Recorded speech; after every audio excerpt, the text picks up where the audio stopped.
Está no ar. Gente que Fala. O melhor programa de debates do rádio brasileiro.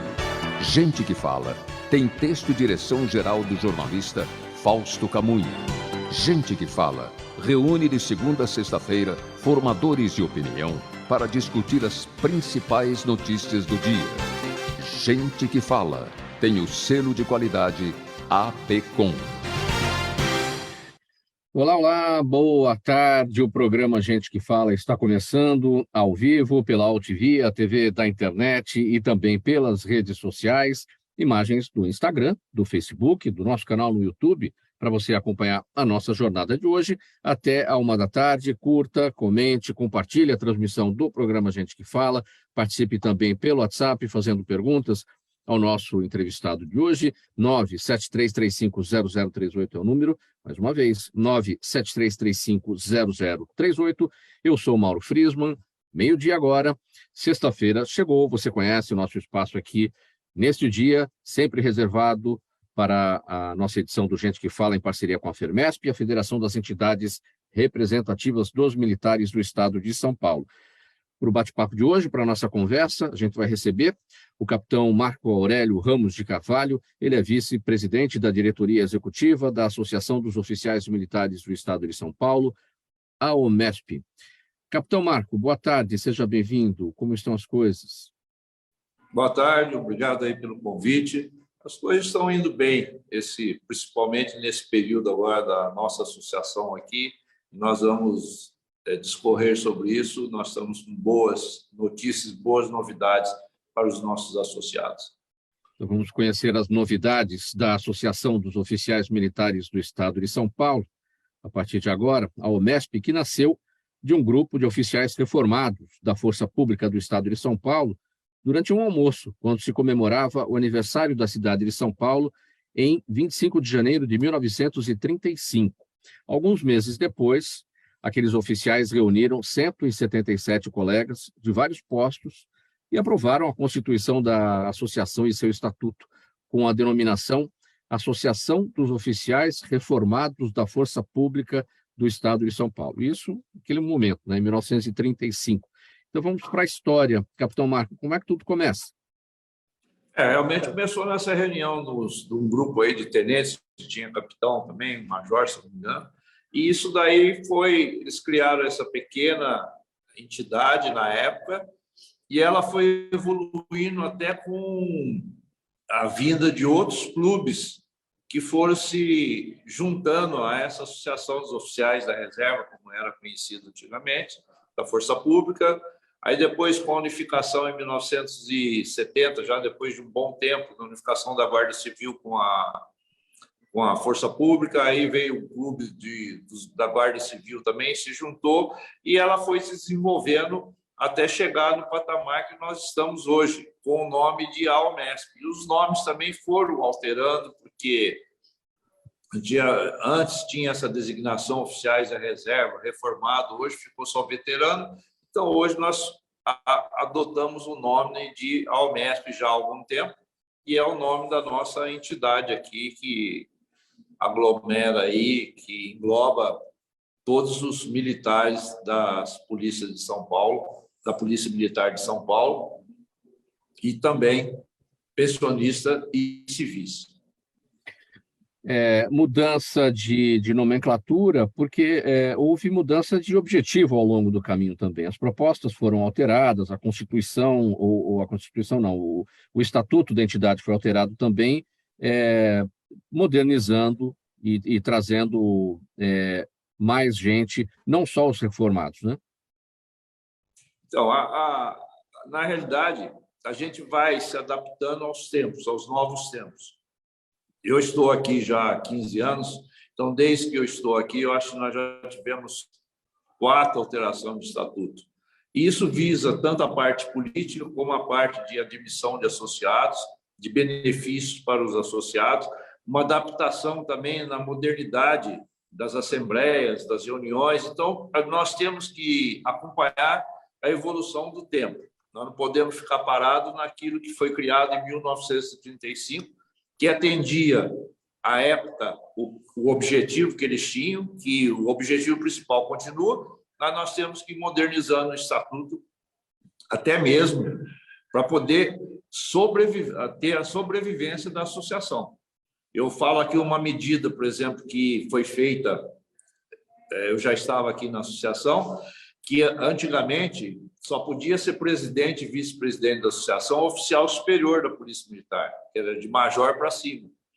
Isso daí é a pedido de um tenente que queria concorrer contra a gente, Tenente Paz, na época, depois ele faleceu, faleceu como capitão.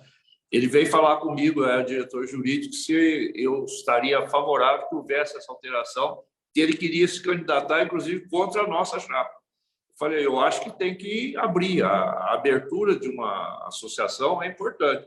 E foi feita a alteração no estatuto, ele concorreu contra a gente, um grupo lá que chamava à época Timoneiros, nós ganhamos a eleição, mas teve essa abertura que até, no fim, acabou permitindo que eu hoje fosse vice-presidente, porque se não tivesse essa modificação, eu não poderia ser vice-presidente da associação, por ser capitão. Sim, a exemplo dele, que também era capitão. Mas na época ele era tenente, depois ele foi promovido a capitão. Mas quando ele concorreu à presidência, ele era tenente. Então, hoje são as modernidades. Hoje estão quantos associados, capitão Marco? Hoje nós temos a Unesp. O último levantamento, a gente chama de base, que a gente manda, depois nós vamos falar dos benefícios, que a gente manda para pagamento dos benefícios, o último levantamento deu 30.706 associados, englobando aí uma faixa de 18 mil inativos, ou veteranos, como a gente chama, 8 mil e poucos militares da ativa, perto de 3.500, 3.600 pensionistas, e mais ou menos 200 civis. Esse é o nosso quadro associativo hoje, com 30.700 e poucos associados. E o que demonstra também essa modernidade é que a associação não está restrita apenas aos reformados, ao pessoal da reserva. Tem ativos, também tem pensionistas, conforme o senhor destacou aí, entre os associados. Porque quando ela foi fundada, o objetivo era manter para os oficiais da reserva, os aposentados, os reformados que era o nome, a nomenclatura da época. Até o coronel Edilberto, que foi presidente aqui várias vezes, ele falava que aqui era o último quartel. Quer dizer, depois que aposenta, aqui era o último quartel dos militares. Mas isso daí teve que ser modificado, até por causa dos benefícios. Então, houve essa abertura, e aí começamos a receber, inclusive depois da alteração do estatuto, os praças pensionistas, e hoje nós temos esse número bem elevado de associados. E os principais objetivos hoje da Unesp, capitão, quais são? Nós temos... Eu faço uma nomenclatura de 3 principais objetivos. Primeiro, institucional. O institucional é a briga, no bom sentido, a luta que nós temos para quê? Conseguir novos benefícios para os militares, em geral. Segundo, manter os benefícios que nós temos, que é o nosso trabalho que é feito junto à Assembleia Legislativa, e nesse ano passado, esses 2, 3 anos para trás, o trabalho foi mais junto à Legislatura Federal, na Câmara dos Deputados e no Senado Federal. Eu fui muitas vezes a Brasília, porque eu sou indicado pelo presidente para ir lá representar a associação na reunião da FENEM, que é uma Federação Nacional de Militares Estaduais. Como nós temos a FERMESP, que engloba aqui as nossas associações do Estado, nós temos a FENEM, que engloba as associações do país inteiro. E foi um trabalho muito difícil para a gente ser feito, muito cansativo. Os deputados, o Major Olímpio, à época, senador, também ajudou bastante para a gente conseguir a parte da lei orgânica, nós vamos comentar depois, sim, e o sistema de proteção social, para garantir para os nossos militares a paridade e a integralidade dos vencimentos para aqueles que estão na reserva. Porque o que a gente observa é que sempre há um reajuste, entre aspas, financeiro para aqueles que estão na ativa. E os da reserva, que já deram a sua parcela de contribuição, ficam meio afastados. Para a gente da associação, isso até que não é muito ruim, mas para eles é. Por que não é ruim para nós? Porque a gente vê esses aumentos disfarçados e nós entramos com as ações que é que a gente está ganhando as ações, e com isso a gente beneficia os nossos associados. Mas que não é o ideal seria um aumento linear para todo mundo, como o último foi de 20%, para evitar essas ações judiciais. Mas o governo, normalmente, ele faz um aumento disfarçado para os da ativa e deixa os da reserva. Então, nós trabalhamos bastante nesse sistema de proteção social para manter a paridade e a integralidade no caso do falecimento do titular, para que a viúva recebesse o valor integral. E acima do que é a maioria dos funcionários, que recebe até o limite máximo do INSS, que hoje chega perto de R$ 6.000. Em relação aos vencimentos, é que a gente tem conhecimento que o policial militar ele tem muitos adicionais no salário, aqueles penduricalhos, como são ditos, né? E que não fazem parte do salário, e que o PM, quando se aposenta, acaba perdendo esses pontos que, quando ele está nativo, acompanha o salário, mas depois que ele se aposenta, não compõe mais, né? Então, por isso que o trabalho foi feito para manter a paridade e a integralidade, para a pessoa, como na área comum, só que no civil, ele tem 30 e tantos benefícios quando ele está trabalhando.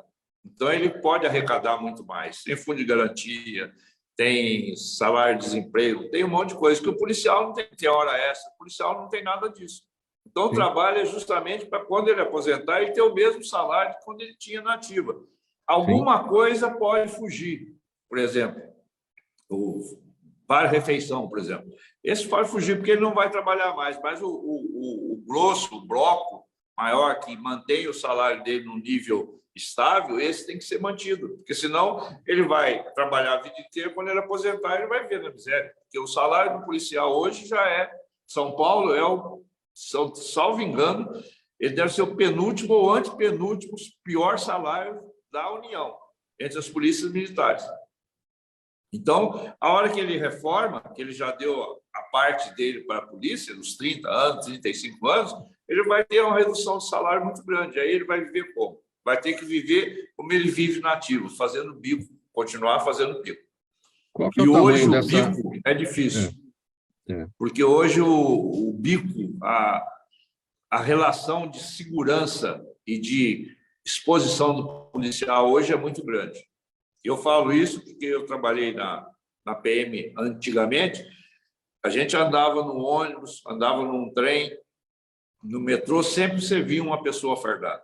Isso é um policiamento indireto. Você entra no ônibus, você está pensando em fazer alguma coisa errada, tem um policial fardado sentado. Hoje você pode olhar que é muito difícil você ver um policial fardado num ônibus, num coletivo, num trem, no metrô. Por quê? Porque eles têm medo de andar fardado, porque a segurança é muito pequena. Hoje não se respeita mais o policial como antigamente, no meu modo de ver. Existe o medo até de pendurar a farda no varal depois que lava, não é, capitão? Para não demonstrar que ali naquela casa tem um policial que mora. Pela condição financeira, moram em locais, às vezes, perigosos, afastados. Então, ele tem até medo de se identificar como policial. Isso é verdade mesmo. Ele sai de casa a paisana, como a gente fala, e volta a paisana e não fala que é policial militar. Sobre essa questão dos vencimentos, capitão Marco, qual que é a redução salarial quando o PM se aposenta e ele perde essas gratificações que estão ali penduradas mesmo no salário e que deixam de fazer parte porque não integraliza aquilo, muito pelo contrário, aquilo é perdido. Hoje a redução não é tanta, vamos dizer assim, não é tão volumosa. O que eles perdem mais, os da ativa, é essas atividades extras que são colocadas para ele. Por exemplo, a DGEM, ele faz um serviço no horário de folga e ele recebe um valor a mais. Logicamente que reformando, ele não vai receber isso, que é um desfalque grande, mas essa perde. E alguma outra coisa, como vale-refeição, alguma coisa assim.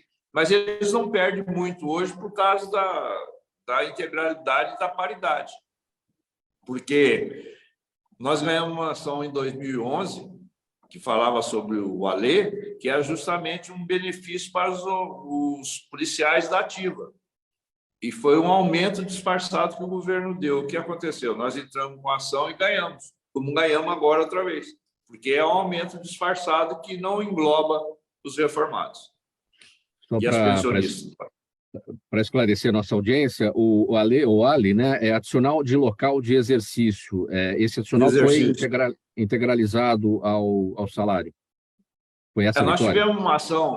Nós tivemos uma ação anterior sobre isso, que nós ganhamos, que beneficiou bastante. Foi quando nós passamos de 5 mil associados para perto de 23, e agora nós ganhamos o ALI 100% no padrão. Porque o que o governo fez? Ele dividiu, pôs 50% no padrão e 50% no RTP. Isso foi um aumento disfarçado também para os militares da ativa.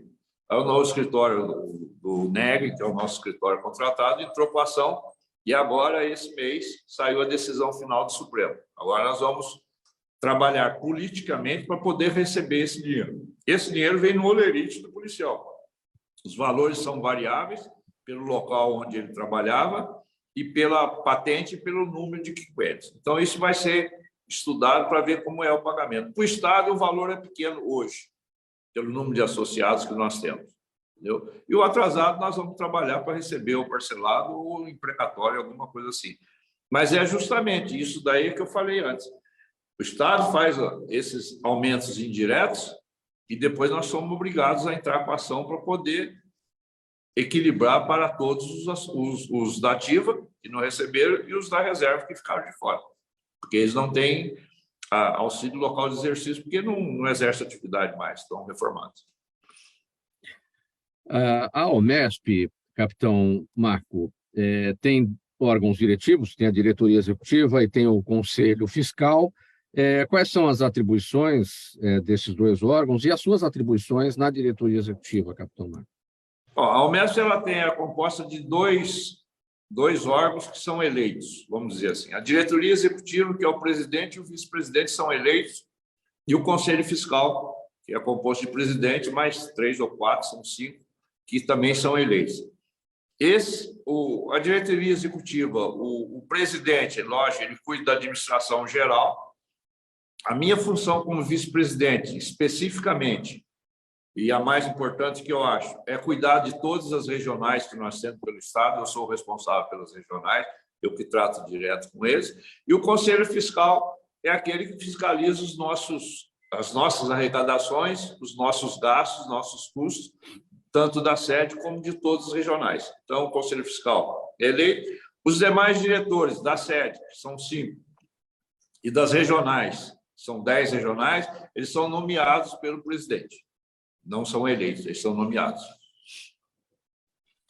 Nossa conversa hoje com o capitão Marco Aurélio Ramos de Carvalho, vice-presidente da diretoria executiva da Associação dos Oficiais Militares do Estado de São Paulo, a OMESP, nesse espaço aqui da sexta-feira, tradicional, que você conhece, parceria nossa do programa Gente que Fala com a FERMESP, a Federação das Entidades Representativas dos Militares do Estado de São Paulo.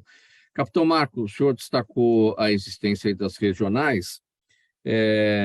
A OMESP ela consegue abranger todo o estado de São Paulo, todos os 645 municípios, um estado muito grande, com essas regionais da OMESP?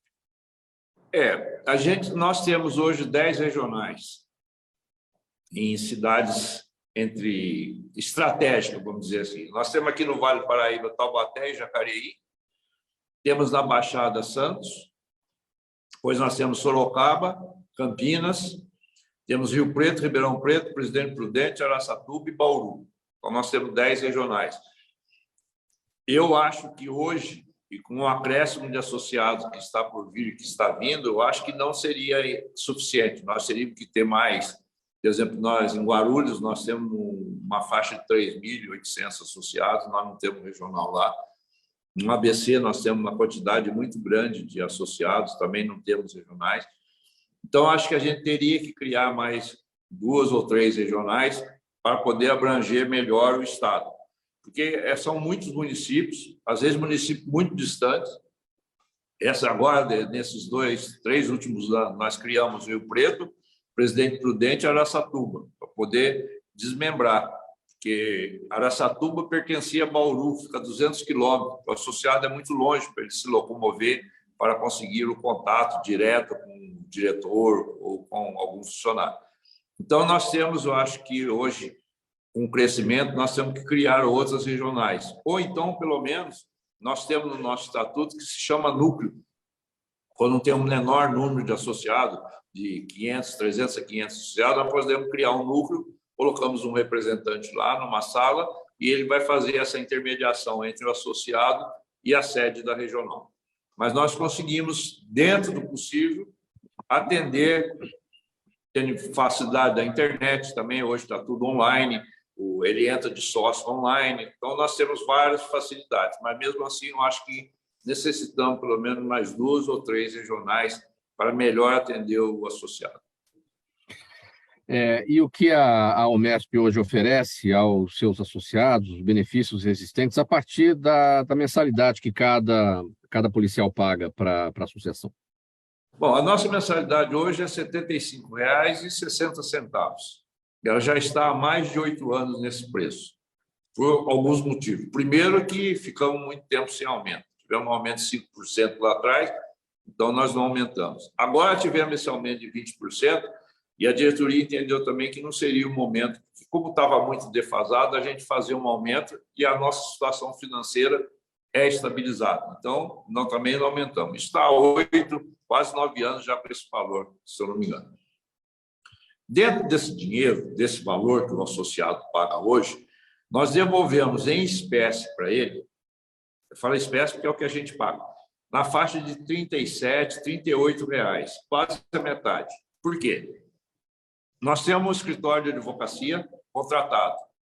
A gente paga um valor por associado para que esse escritório faça as ações coletivas e atenda o associado naquilo que precisa na vida particular dele. Então, tem esse atendimento.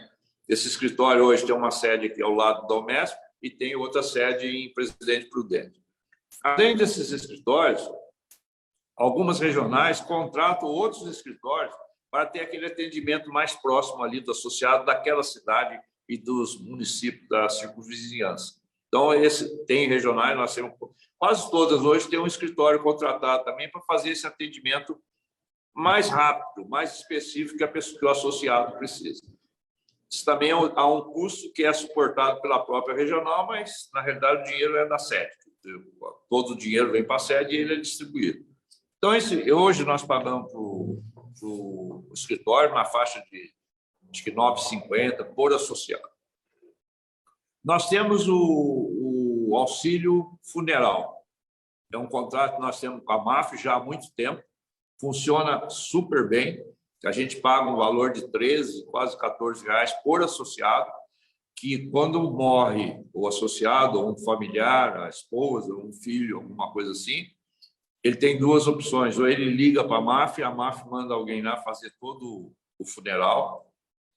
Todo mundo fala assim, mas isso daí é um dinheiro jogado fora, porque ninguém quer morrer. Eu falei, ninguém quer morrer, mas todo mundo morre. E na hora do aperto é que você sabe que vai ter aquele atendimento. E nós temos pessoas mais humildes, já de mais idade, que às vezes não sabem nem como começar a fazer um féretro, fazer um enterro, como preparar corpo, nem nada. Então, liga para a MAF, tem lá o telefone, liga, eles mandam alguém lá e fazem. Ou a pessoa faz um dinheiro dela e depois traz as notas aqui, ele é ressarcido até R$ 5.500, mais ou menos, R$ 450. Mas o serviço mais importante que é feito nesse auxílio funeral é realmente o atendimento no local, no momento do óbito, porque é onde a família, às vezes, fica meio perdida, não sabe o que fazer. Outro benefício que nós temos, nós fazemos para todos os associados de todas as regionais e da sede o imposto de renda, sem custo nenhum. Nós temos escritórios contratados, aqui na sede fazemos funcionários nossos, eles fazem o imposto de renda para o associado, fazem as retificações e fazem o processo também para isenção de pagamento de imposto de renda para quem tem uma doença mais grave. Então, tudo isso é feito sem nenhum custo para o associado.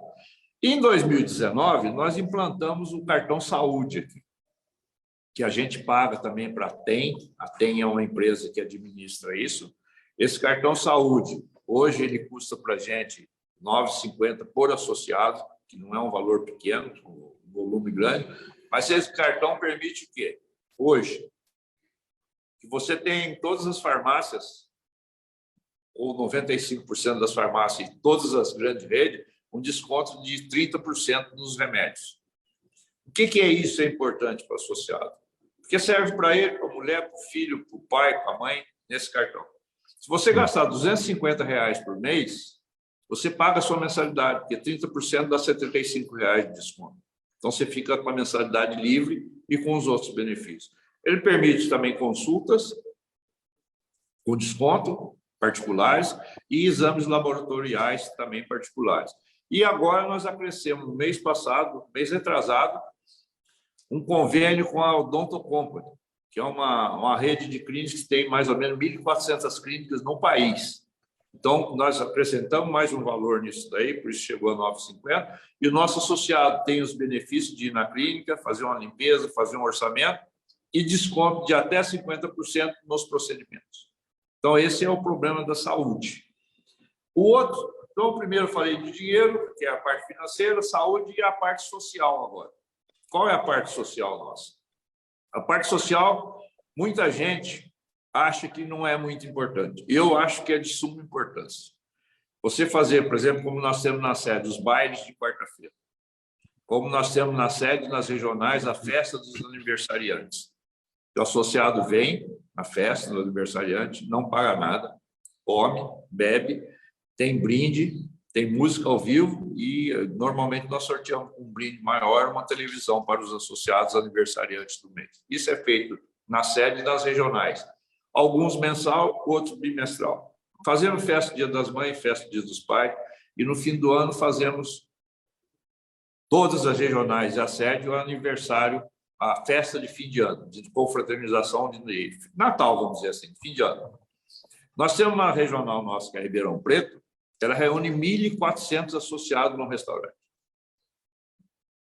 Um brinde, sorteio, comida, e o associado não paga nada, a não ser alguns lugares a bebida alcoólica. O resto é tudo por conta da associação. Fazemos em todos os regionais e na sede. Nós temos uma colônia em Itanhaém, que isso daí é feito excursões para lá, preço subsidiado. A pessoa paga 400 e poucos reais, 500 reais por diária, para 4 dias, por exemplo. Paga em 10 vezes e tem café da manhã, almoço, janta, bebido no almoço, bebido na janta, todos bebidos, cerveja, vinho, tudo. E além do ônibus, que também a OMS se responsabiliza no pagamento para que o associado possa passear. Essa é a parte social que eu acho muito importante, porque o nosso associado, principalmente os mais velhos, eles não têm tanto meios de diversão, e lá é o local para encontrar com os amigos, com aqueles antigos conhecidos, os parceiros de trabalho, ele vai encontrar nessas reuniões. Então, são os três nossos, parte institucional e financeira, essa parte de benefícios de saúde, de imposto de renda e tal, e a parte social, que eu acho muito importante também, que a gente faz para isso. Esses são os principais que nós temos e que tem um custo para a gente de quase a metade do valor da mensalidade que ele paga. E isso para todos os associados, né? Independentemente Todos. Se são reformados, se são da ativa? Não importa. Aqui, inclusive, nós já tivemos uma proposta de fazer uma mensalidade escalonada. Por exemplo, o oficial paga tanto, praça paga tanto, pensionista, não dá certo. Aqui são todos iguais. Se você é soldado e vem aqui, você tem que ter o mesmo atendimento do que o outro, que é coronel, e chega aqui porque vocês pagam o mesmo valor. Não há distinção. Entendeu? Todos têm o mesmo benefício. Sim. 12h28 agora, você está no programa Gente que Fala, edição de sexta-feira, nesse espaço aqui, toda semana, nossa conversa sobre segurança pública, nessa parceria nossa do programa Gente que Fala, com a FERMESP, a Federação das Entidades Representativas dos Militares do Estado de São Paulo, sempre ao vivo, do 12h a 1h, pela AltV, a TV da internet, também pelas redes sociais. Uma paradinha breve, um golinho de água aqui para o intervalo, mensagem do nosso apoiador, e a gente volta aqui com o Capitão Marco, com a sequência do nosso assunto. Até já.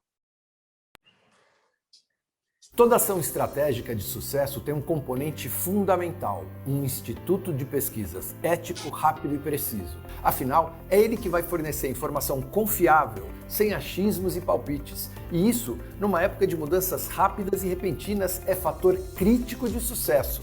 A Orbis é um instituto de pesquisas que une precisão e confiabilidade estatística com a mais alta tecnologia de pesquisas do mercado. Tem inteligência artificial, robótica, big data, entre outros recursos, para que você tenha uma informação correta, confiável, com o menor custo e no menor tempo possível. Na sua próxima ação, seja ela corporativa ou política, comece pela Orbis, porque com a informação correta você vai mais longe, mais rápido e com mais segurança. Estamos de volta pela AllTV, a TV da internet e também pelas redes sociais, imagens do Instagram, do Facebook, do nosso canal no YouTube. Esse é o programa Gente que Fala, edição de sexta-feira, nesse espaço aqui, neste dia, sempre nossa conversa sobre segurança pública, parceria do programa Gente que Fala com a FERMESP, a Federação das Entidades Representativas dos Militares do Estado de São Paulo. 12h30 agora, a gente segue aqui o nosso papo, a nossa conversa com o capitão Marco Aurélio Ramos de Carvalho, ele é vice-presidente da AOMESP, vice-presidente da diretoria executiva da AOMESP, que é a Associação dos Oficiais Militares do Estado de São Paulo. Capitão Marco, para a gente falar um pouco sobre o trabalho da AOMESP na reivindicação das melhorias, dos direitos para os policiais militares, nessa interlocução tão necessária que tem que ser feita com a Assembleia Legislativa aqui em São Paulo, com a Câmara Federal, o Congresso e a Câmara Federal e o Senado, o Congresso Nacional como um todo. Essa atribuição é sua, o senhor destacou que o senhor é escalado pela presidência da AOMESP para essa função, é isso? Não é uma atribuição minha, mas as viagens normalmente para Brasília, nessas reuniões que vão tratar de assuntos de interesse das polícias militares em geral, porque é de todo o Estado, a FENEM engloba várias associações de todas as associações de todos os estados, inclusive alguns estados como São Paulo tem mais de uma que pertence lá ao grupo da FENEM, e normalmente sou eu que vou até lá, o presidente me determina que eu vá lá e eu que faço esse meio de campo, vamos dizer assim, com a FENEM e com os parlamentares. O que nós temos lá na FENEM, nós temos um trabalho muito bem feito. A FENEM é presidida pelo coronel Marlon, que é um coronel lá de Santa Catarina, e que eles fazem um esforço muito grande para conseguir os benefícios para a gente. Hoje, nós temos na Câmara dos Deputados um bom número de parlamentares que, eu não sei se pejorativamente ou para designar mesmo, que eles chamam bancada da bala e a gente chama bancada da segurança pública, tem bastantes componentes de vários estados, inclusive conseguiram agora nessa última, quando foi da lei orgânica e da lei do Sistema de Proteção Social, eles conseguiram, inclusive, fazer um bom meio de campo com as associações dos delegados. Eles estiveram até numa reunião da FENEM falando lá com os deputados, que são oriundos da Polícia Civil também, e se uniram para conseguir o melhor para todos, quer dizer, para ter mais força lá. E conseguiram. A lei orgânica, o capitão Augusto conseguiu que ela desse uma arrancada boa, que está há 21 anos, parece, 21 anos parada lá. Ele conseguiu pôr num regime de urgência, mas, infelizmente, eu acho, houve uma manifestação do Conselho Nacional de Comandantes Gerais que não concordaram com determinados aspectos, e aí ela parou outra vez, e aí vem o ano eleitoral, nós estamos na véspera de eleições, aí está parado, acredito que só volte à pauta o ano que vem. Mas o sistema de proteção social foi um trabalho muito bem feito da FENEM, da AME Brasil também, que é outra entidade, e das associações, cada um no seu estado, para poder manter isso daí que foi a equivalência, entre aspas, com as Forças Armadas. E depois até policial rodoviário federal, a Polícia Federal queria também participar disso daí, mas ficaram só as polícias militares, que é justamente a parte da integralidade da paridade. Houve um revés, como a gente fala, houve, porque as Forças Armadas falaram, vocês querem o bônus, mas vão ter o ônus, que foi a inclusão dessa taxa de 10,5% para todo mundo, sendo que alguns, somente os praças nossos, até terceiro sargento, não pagavam, porque eles pagavam só um valor acima do que ultrapassasse o teto do INSS. Mas isso não teve jeito, estão pagando. Foi declarado inconstitucional essa lei, no desconto de 10,5%, mas agora nós temos uma decisão do STF que está em andamento, mas já está praticamente decidido que até janeiro é válido esse desconto, e a partir de janeiro o Estado vai ter que mandar uma lei para a Assembleia para poder fixar esse valor, que eu espero que não ultrapasse os 10,5%. Não tenho esperança que seja menor, mas esperamos que não ultrapasse, como já aconteceu, por exemplo, no Rio Grande do Sul, que chegou a 22%. Então, esse trabalho é feito com os deputados. No caso, capitão Marco, da lei orgânica das polícias militares e dos bombeiros, como o senhor destacou, já está há mais de 20, na verdade são 21 anos que está em tramitação na Câmara dos Deputados, e havia uma expectativa de que pudesse passar esse ano, e isso não deve acontecer, a gente já está no final aí, eleições, e aí acabou a legislatura, na verdade. Existe algum trabalho já sendo pensado para a próxima legislatura, para articulação disso? Se não der certo, não houver consenso para todos os pontos colocados ali no projeto da lei orgânica, tentar fazer isso de forma mais fatiada? Olha, o que aconteceu, na realidade, que a gente sabe, é o seguinte: o capitão Augusto ele fez várias reuniões com praticamente todas as entidades, associações do país inteiro. Fez audiência pública, conversou com todo mundo, inclusive com o Conselho Nacional de Comandantes Gerais. Foi tudo conversado para ser o que foi adaptado lá. Lógico que uma lei, depois de 21 anos, que ela não estava, a gente fala tramitando, mas ela estava parada, né? Depois de 21 anos, não vai ter um consenso, mas caminhou bem, caminhou até chegar a um certo ponto. Nós tivemos algumas dificuldades, por exemplo, ela prevê a criação de oficiais generais aí para as polícias militares. A patente de general, né? Patente general para o comandante-geral, para o subcomandante-geral, para o batalhão que tenha, o município que tenha mais de não sei quantos mil habitantes. Então, tem isso daí. Criou também que eu particularmente, eu acho que a gente tem que caminhar para cima. O senhor concorda com a criação da patente de general? Porque, na verdade, ela não vai ter equivalência com o general do Exército, né? Tem outro sentido, não? Tem outro sentido. Destacar, por exemplo, o comandante-geral, o subcomandante-geral de uma polícia militar num cargo, numa patente mais elevada enquanto ele estiver no cargo. Eu acho que isso é importante porque não é um general de exército, não é a carreira de general de exército, mas é diferente. A atribuição de uma patente é diferente no meio, principalmente no entorno civil. Quem que chegou? O comandante-geral ou o general fulano? Porque nas polícias, nós tivemos, eu sou da época que os comandantes gerais eram todos generais de exército. Eu peguei o Figueiredo, foi presidente, foi comandante-geral, e vários outros foram generais comandantes da Polícia Militar.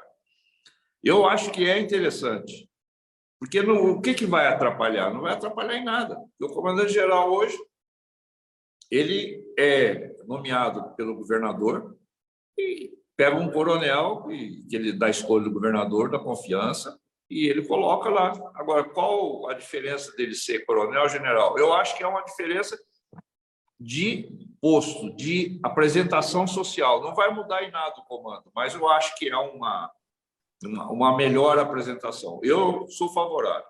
Outra coisa que teve lá, que eu acho muito importante, e aí eu faço um comparativo, porque como eu pertenci às duas instituições, foi a criação da lista tríplice para a nomeação do comandante-geral com mandato. E eu falo isso porque quando eu entrei no Ministério Público, não havia. O governador nomeava, era demissível ad nutum. O procurador-geral fazia uma coisa que ele não gostava e ia lá demitia.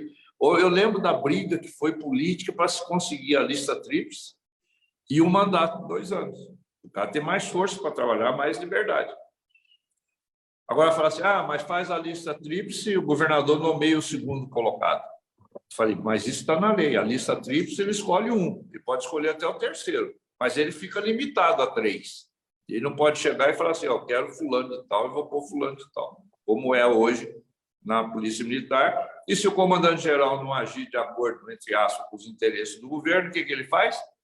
Demite e põe outro. Então, eu acho isso daí muito vantajoso ter essa lista tríplice e ter esse mandato. Eu acho que dá mais liberdade para o comandante-geral. E tem umas outras coisas, por exemplo, tem os cursos superiores para a praça, para oficial. Eu acho que tudo que eleva o conhecimento, eleva a posição social do trabalhador, independente se é PM ou se não é PM, eu acho que tudo isso é válido. Eu sou favorável a tudo isso. E já em outros estados já foi feito e resultou bons frutos, vamos dizer assim. Tem 3 pontos aqui que a Omesp é bastante favorável, que é a questão do TCO, o termo circunstanciado de ocorrência. O senhor destacou agora também, né, a exigência do nível superior para candidatos a soldado, a escola de soldados da PM, e o título de bacharel em Direito para quem pretende a academia do Barro Branco para se tornar oficial.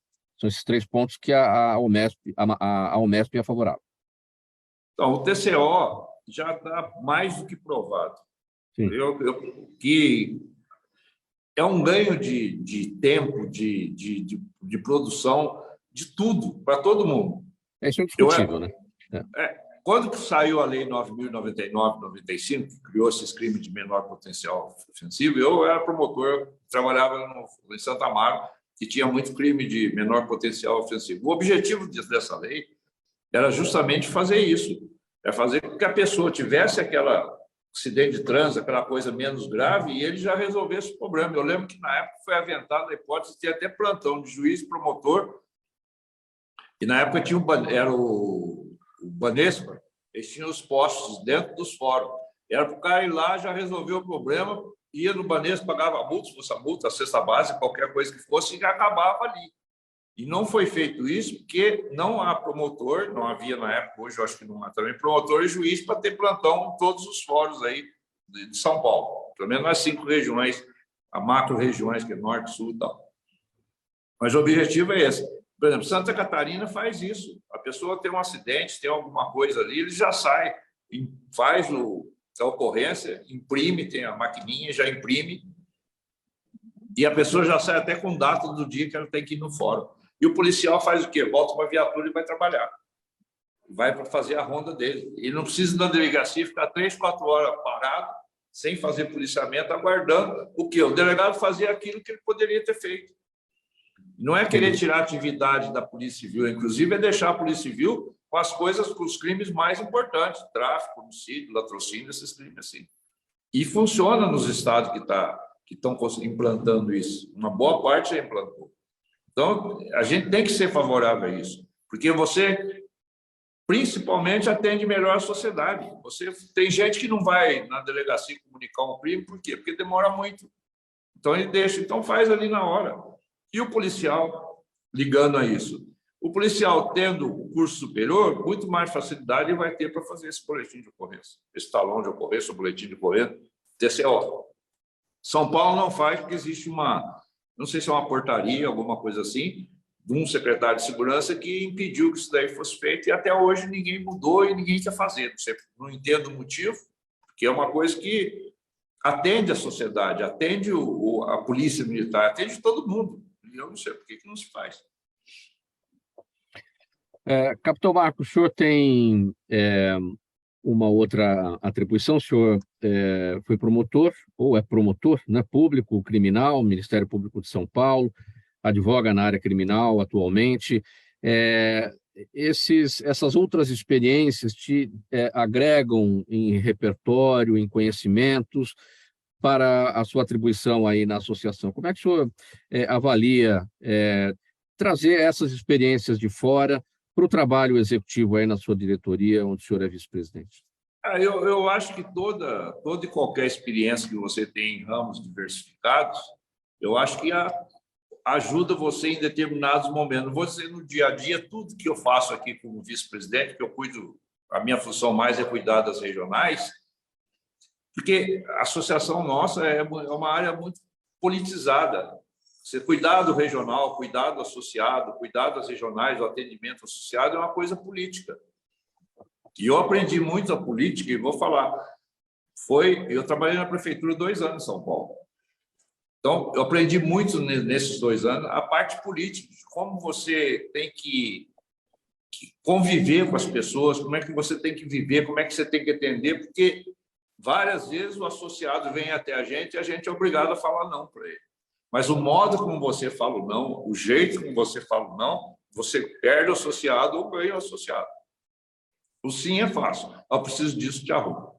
Então, essa parte que eu tenho de vida externa, eu fui professor 12 anos de faculdade, tudo isso, lidar com aluno, tudo isso te traz conhecimento, agrega para você conseguir cuidar da diversidade de associados que a gente tem. Porque a gente tem o soldado que vem conversar com a gente, tem a pensionista, tem o coronel, tem o major. Então, cada um tem um modo de ser e de conversar com a gente. E, como eu não sou coronel, eu sou capitão, então, eu hoje, como vice-presidente, eu tenho coronéis que, entre aspas, estão sob abaixo de mim, hierarquicamente, na associação. Então, isso também tem que ser trabalhado, entendeu? Porque a hierarquia, apesar de a associação não ser um quartel, a hierarquia continua existindo por aqui. Não tenha dúvida que tem. Então, você para falar com o coronel, você tem que ter um certo jeito para não ofender, para não deixar também que ele se sobreponha a você. Então, tudo isso se aprende aonde? Na vida, na rua. Na rua, que eu falo assim, é na universidade, é no trabalho fora, é no Ministério Público. Tudo isso se aprende e na própria Polícia Militar, nas áreas que eu trabalhei. Como eu sempre fui professor, entre aspas, eu sempre dei aula. Eu fiquei 7 anos na PM, na Escola de Educação Física. Eu fui instrutor lá 7 anos. Aí dei aula em faculdade. Isso você aprende a lidar com o povo, lidar com os associados. Isso me ajuda muito aqui. Sim, temos aqui perguntas da nossa audiência, Capitão Marco, vamos aqui a elas. Deixa eu abrir aqui. O Rodrigo Monteiro, ele está no Facebook, e ele pergunta o seguinte: o número de policiais que se suicidam sempre foi muito alto, ele afirma, né? Esse número vem caindo ou crescendo ainda mais? É o Rodrigo Monteiro no Facebook, capitão. Pelo que eu conheço, e se eu comparar com a minha época, cresceu e muito. E muito. A gente ouvia, quando eu estava na Polícia Militar na ativa, vamos dizer assim, na rua, trabalhei no shopping, trabalhei em tático móvel, o número é bem menor do que hoje em dia. Hoje existe um trabalho sério de todas as associações, de todas as polícias, investigando e procurando solução para isso. Porque todo dia a gente vê uma notícia de um policial que se matou. Ou ele se matou por problema financeiro, ou se matou porque está sobrecarregado do estresse do policiamento. Então, ou se matou porque a mulher separou. Então, nós temos quase todo dia notícia de suicídio de policial militar. E eu acho que aumentou e muito, e é uma das maiores preocupações dos comandos hoje das polícias militares de todo o Brasil. A gente ouve falar muito em reuniões, em congressos, falando só sobre o suicídio do policial militar. Existe uma preocupação muito grande, né? Especialmente do pessoal de comandamento aí, que está no dia a dia, né? Que, naquele contato com a tropa, né? No seu momento da ativa, no seu trabalho de comandamento, como é que o senhor percebia uma situação como essa de um policial nessa condição tentante, né?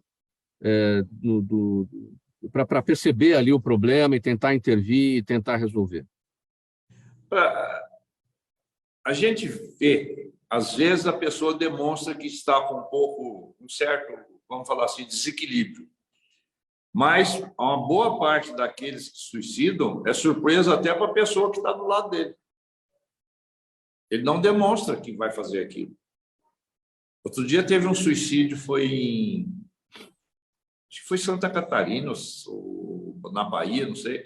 O policial saiu de casa, despediu da mulher, tal, foi para um lugar lá e se matou. Acho que matou mais não sei quem, depois se matou.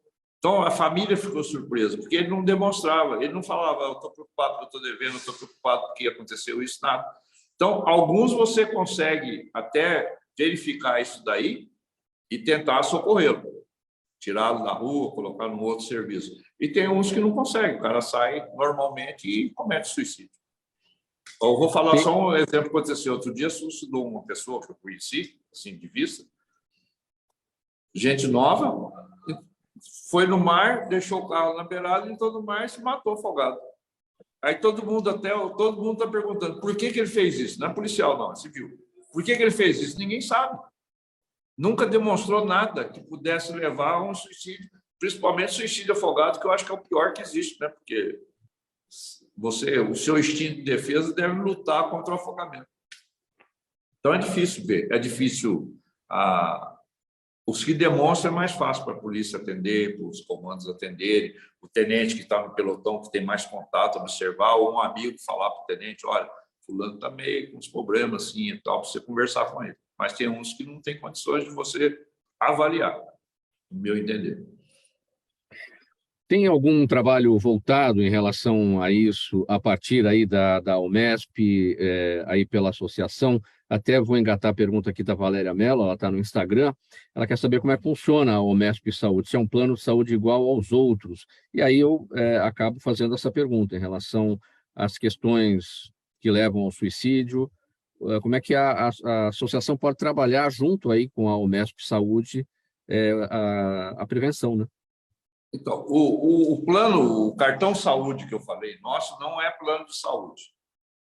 Nosso cartão ele permite que você compre remédio com desconto, que você tenha consulta médica com desconto e exames laboratoriais com desconto, que é esse cartão da DEM, e o remédio através da Vida Link, que está no cartão, impresso no cartão, que você consegue o desconto.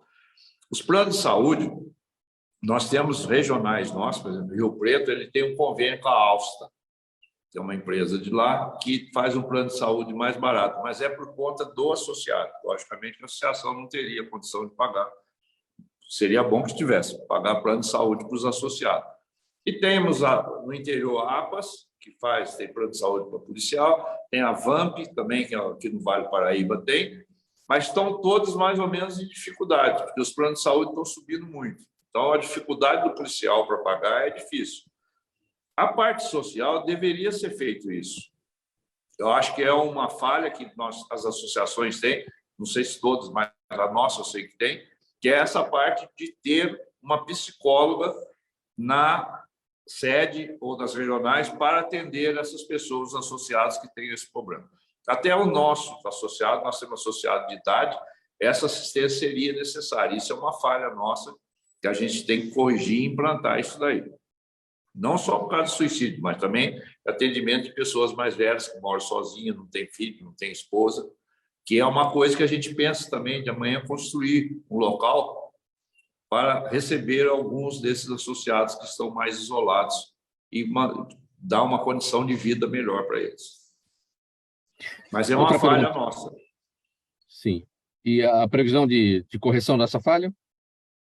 A previsão a gente depende, o nosso sistema é, vamos dizer, presidencial. A gente faz as propostas e o presidente vai decidir. Isso daí, nós temos um terreno ao lado aqui de onde eu estou sentado agora, que nós compramos já há algum tempo, e eu penso em, aqui seria fazer um prédio com várias clínicas de fisioterapia, psicologia, para atender os nossos associados de forma gratuita. Isso é um objetivo que a gente tem que ir programando aos poucos para conseguir chegar ao resultado. Onde é que fica a associação, capitão Marco? Fica aqui na Rua Tabatinguera 278, aqui na Sé, perto da Praça da Sé.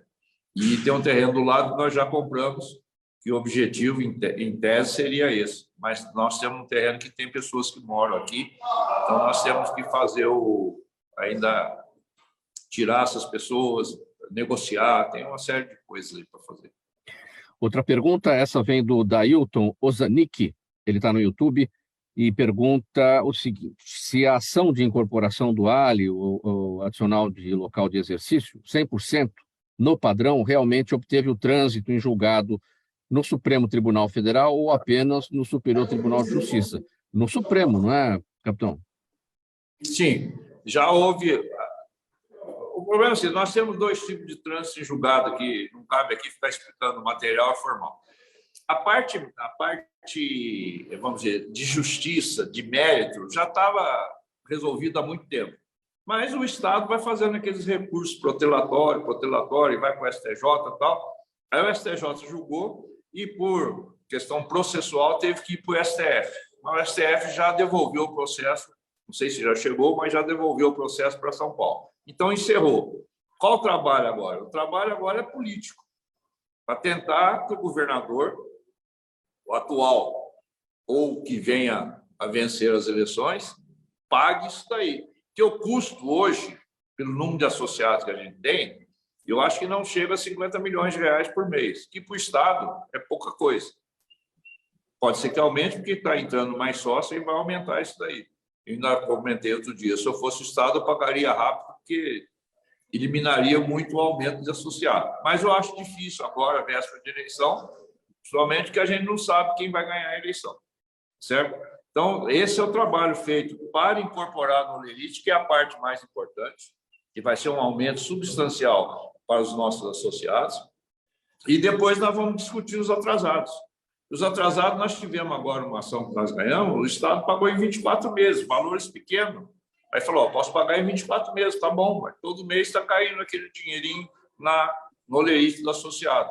Ou alguns vão se transformar em precatórios, de pequeno valor, se for o caso, ou grande valor, e aí vai receber no futuro. Mas o trabalho hoje é político, nós estamos fazendo com os candidatos e com alguns deputados, que são da PM, para fazer essa interferência lá para a gente conseguir receber o mais rápido possível. Então, há o trânsito julgado, então, da incorporação do Ali 100% no padrão, já foi devolvido para São Paulo, é um trabalho político, né, de como é que vai executar o pagamento disso. Ou ainda cabe recurso, os procuradores do Estado ainda podem recorrer, seja no Supremo ou no Superior? Não tem mais, recurso não tem mais. O que pode ter é protelação para o pagamento, porque o tribunal agora vai intimar para pagar, vai para a procuradoria e lá eles vão fazer o trabalho lá para ou pagar mais rápido ou demorar um pouco, aí nós vamos fazer esse trabalho político também com os nossos deputados e com o governador que for eleito. Isso, o senhor Jaime do Jardim hoje não resolver pagar. Sim. Seria ótimo.